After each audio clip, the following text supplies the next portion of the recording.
Hello everyone, আমি পৌশালী চলে এলাম আরও একটা নতুন ভিডিও নিয়ে। আশা করছি আপনারা প্রত্যেকেই খুব ভালো আছেন।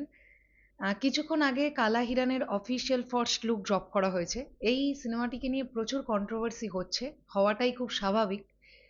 কারণ প্রোডিউসার এই সিনেমাটার মধ্যে যে যে জিনিসগুলো দেখাবার চেষ্টা করছেন, আজকে ফার্স্ট লুকটা আপনারা যারা ইতিমধ্যেই দেখে ফেলেছেন তারা একদম শিওর হয়ে যাবেন যে প্রোডিউসারের টার্গেট কিন্তু এখানে সালমান খান। ১৯৯৮ সালে ঘটে যাওয়া একটা ঘটনা আমরা সবাই জানি, আমি আর ওটা নিয়ে রিপিট করছি না। কিন্তু বিষয়টা হচ্ছে কেসটা এখনো কিন্তু চলমান। এটা ঠিক যে সালমান খান জামিনে আছেন, কিন্তু এটা এখনো প্রমাণিত নয় যে সালমান খান দোষী ছিলেন। সালমান খানের ভাষ্য অনুযায়ী তিনি কিন্তু কিছু করেননি, এবং সেখানে শুধু সালমান খান ছিলেন না, সাইফ আলী খান সহ আরো অনেক সেলিব্রিটিজরা ওই টিমটার মধ্যেই ছিলেন। এইরকম একটা কন্ট্রোভার্সিয়াল টপিকের ওপরে যে কেসটা এখনো সলভ হয়নি, একদম এইভাবে মেনশন করে বা টার্গেট করে অডিয়েন্সকে বুঝিয়ে দিয়ে যে সালমান খানকেই আমি দেখাবার চেষ্টা করছি একটা নতুন ছেলেকে দিয়ে বা একটু নামটা অদল বদল করে দিয়ে, এবং সেখানে মুম্বাইয়ের আন্ডারওয়ার্ল্ডের যে বড় বড় লোকজন তাদের নাম মেনশন করে দিয়ে যেভাবে ফার্স্ট লুকটাকে আনা হয়েছে, এটা নিয়ে প্রচুর কন্ট্রোভার্সি হবে। এবং অলরেডি সালমান খানজি এবং প্রডিউসার যিনি আছেন অমিত জি, তাদের দুজনের মধ্যে মানে একটা বড় রকমের ঝামেলা চলছে। সালমান খান লিগ্যাল নোটিশ পাঠিয়েছিলেন এই প্রজেক্টটির প্রথম কন্টেন্টটা দেখার পরে যে আমি ২৪ ঘন্টা সময় দিলাম, আপনারা প্রজেক্টটির এই কন্টেন্টটি টেক ডাউন করুন, এই সিনেমাটি আপনারা আনবেন না। তো প্রডিউসার সোশ্যাল মিডিয়ার সামনে এসে সেই লিগ্যাল নোটিশ কিন্তু ছিঁড়ে দিয়েছেন, এবং তিনি ওপেনলি চ্যালেঞ্জ করেছেন যে এই প্রজেক্ট তিনি আনবেনই। তার বক্তব্য অনুযায়ী যে যেখানে পাবলিকলি একটা কেস চলছে এবং সবাই এই বিষয়টা জানে, তাহলে এটা নিয়ে সিনেমা করাই যেতে পারে, অসুবিধের কি আছে, এটা প্রডিউসারের ভাষ্য মতে। এবং তিনি বলছেন পাবলিক ডোমেনে যা যা আছে তিনি সেগুলোর উপর ভিত্তি করেই সিনেমাটি তৈরি করছেন, এটা প্রডিউসারের বক্তব্য। কিন্তু সালমান খান এটাতে ঘোর আপত্তি জানিয়েছেন, তার কারণ একটাই, নামটা সালমান খান। স্বাভাবিকভাবেই তো আপনারা ভাবুন না, একটা কেস ঘটেছিল যেটা এখনো সলভড নয়, এটা এখনো প্রমাণিত নয় যে সালমান খান দোষী, তারপরেও আমরা জানি তিনি জামিনে আছেন। সেই রকম একজন, এরকম একজন গ্লোবাল মেগাস্টার, তার পুরনো একটি কাসন্দি ঘেঁটে যদি এখন একটা নতুন করে সিনেমা তৈরি করে কেউ, কোনো প্রডিউসার, স্বাভাবিকভাবে এই সেলিব্রিটি রেগে যাবেন বা তার রেপুটেশনের একটা অনেক বড় একটা দাগ পড়বে, এটা তো খুব স্বাভাবিক ব্যাপার। আর আমার মনে হয় এই প্রজেক্টটা করা জাস্ট একটাই কারণে, সেটা হচ্ছে সালমান খানকে টার্গেট করা হচ্ছে, আর কিচ্ছু না।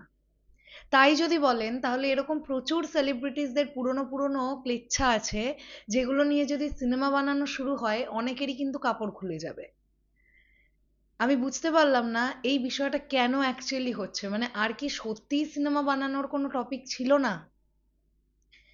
প্রডিউসারের যুক্তির দিক থেকে হয়তো ঠিক, সালমান খানজির যুক্তির দিক থেকে ঠিক, এখানে দুজনেই ঠিক। এইবার বিষয়টা হচ্ছে সিনেমাটা তাহলে আমাদের আলটিমেটলি দেখাবেটা কি? একটা আনসলভড কেস, এখনো জানিই না আমরা যে সালমানজি আদৌ দোষী নাকি তিনি দোষী নন। পাবলিক ডোমেনে যা যা আছে সেটাকে কেন্দ্র করে একটা সিনেমা করা হচ্ছে, মানে আলটিমেটলি ডিরেক্টরও শেষে গিয়ে দেখাবেন, পাবলিকের ওপর ছেড়ে দিচ্ছেন যে কি হয়েছিল আপনারাই ডিসাইড করুন বা আপনারাই বুঝে নিন বা আপনারাই বলুন। এটাই যদি হয় তাহলে এই কেস আমাদের প্রত্যেকের জানা, এটাকে এটাকে বড় পর্দায় আবার নতুন করে এত বছর পরে নিয়ে আসার কারণ কি আমি সত্যিই বুঝলাম না। হ্যাঁ, এটা এটা খুবই অদ্ভুত, এবং এই সিনেমাটার কিন্তু খুব একটা দারুণ কোয়ালিটির সিনেমা আসছে এমনটাও একেবারে নয়। ফার্স্ট লুক দেখে যেটা বুঝলাম, kind of B graded cinema. আপনারা যদি লুক অ্যান্ড ফিল দেখেন আহামরি কিচ্ছু আপনারা পাবেন না। কিন্তু যেভাবে সালমান খানজির এই রিস্ট ব্যান্ড, তারপর ওনার এইভাবে উনি যে হাঁটতে হাঁটতে এরম করেন, ওনার বডি ল্যাঙ্গুয়েজ যেভাবে দেখানো হচ্ছে, এই আয়ান খান ক্যারেক্টারটাকে সালমান খান থেকে পরিবর্তন করে আয়ান খান করে দেওয়া হয়েছে, এই ছেলেটি অভিনয় করছে, যে কেউ ধরতে পারবে যে সালমান খানকেই দেখানো হচ্ছে ওখানে। তো আমার মনে হয় এই প্রজেক্টটা নিয়ে প্রচুর কন্ট্রোভার্সি হবে, এখনো তো কিছু শুরুই হয়নি। এই জল খুব সম্ভবত বহু দূর অব্দি গড়াবে। এবং আপনারা একটা জিনিস লক্ষ্য করুন, প্রথমে বলা হয়েছিল আজকে যে কন্টেন্টটা আসবে সেটা টিজার আসবে, টিজার বলে ড্রপ করা হলো, তার পরবর্তীতে থাম্বনেল চেঞ্জ করে দিয়ে, লেখা চেঞ্জ করে দিয়ে ফার্স্ট লুক আসছে বলে করে দেওয়া হলো। ন্যাচারালি এই ধরনের ডিউরেশনে আমরা ট্রেলার দেখে থাকি। চলুন আমি ধরে নিলাম এটা টিজার। টিজারও যদি হয়, আপনারা দেখেছেন এখানে কোনো রিলিজ ডেট মেনশন নেই। এখনো তার মানে একটা প্রোডাকশন হাউস রিলিজ কবে করবে সেটাই ঠিক করে উঠতে পারেনি, একটা বলিউডের প্রজেক্ট কিন্তু এটা। তাহলে এই ধরনের কন্টেন্টগুলো ড্রপ করা মানে এটা খুব ইজিলি বোঝা যাচ্ছে যে সালমান খানের রেপুটেশনে নতুন করে একটা বড় রকমের সুড়সুড়ি বা আঁচড় দেওয়ার জন্যই এই ধরনের কন্টেন্ট তৈরি হচ্ছে। এখন এটা কি শুধুমাত্রই প্রডিউসারের ইচ্ছে বা তিনি মনে করছেন বলেই ডিরেক্টরকে দিয়ে বানালেন সিনেমাটা, নাকি এর ভেতরে লুকিয়ে আছে আর অনেক বড় কোনো রহস্য, অন্যভাবে সালমান খানকে টার্গেট করা হচ্ছে? এগুলো অনেক রকমের প্রশ্ন কিন্তু উঠছে এবং আরো উঠবে। এই সিনেমাটা বিজনেস করবার পসিবিলিটিস আছে, কারণ এই সিনেমাটার সঙ্গে সালমান খানের নামটা জড়িয়ে পড়েছে। লোকজন দেখতে যাবে যে কি বানানো হয়েছে বা কি বানানো হচ্ছে, এই ব্যাপারটা মানুষের মধ্যে চলবে। তো যে কারণের জন্য এই সিনেমাটা হতেও পারে, যদি আলটিমেটলি রিলিজ করতে পারে তো ব্যবসায়িকভাবে সাফল্যতা পাওয়ার সম্ভাবনা থাকছে, তবে এই প্রজেক্টটার কোনো মানেই হয় না। খুবই বাজে একটা ব্যাপার, জাস্ট খুবই বাজে একটা ব্যাপার। একটা কেস চলছে যেখানে একজন মানে একটি দেশের মেগা স্টার বলছেন যে আমি কিছু করিনি, আমি নির্দোষ, এবং সেখানে তিনি জামিন নিয়ে এখন আছেন। সেই কেসটাকে কিভাবে নতুন করে বড় পর্দায় আনা হচ্ছে, এইরকম একটা কন্ট্রোভার্সিয়াল কেস এতগুলো বছর আগেকার ঘটে যাওয়ার একটা গল্প, আমি সত্যিই বুঝলাম না।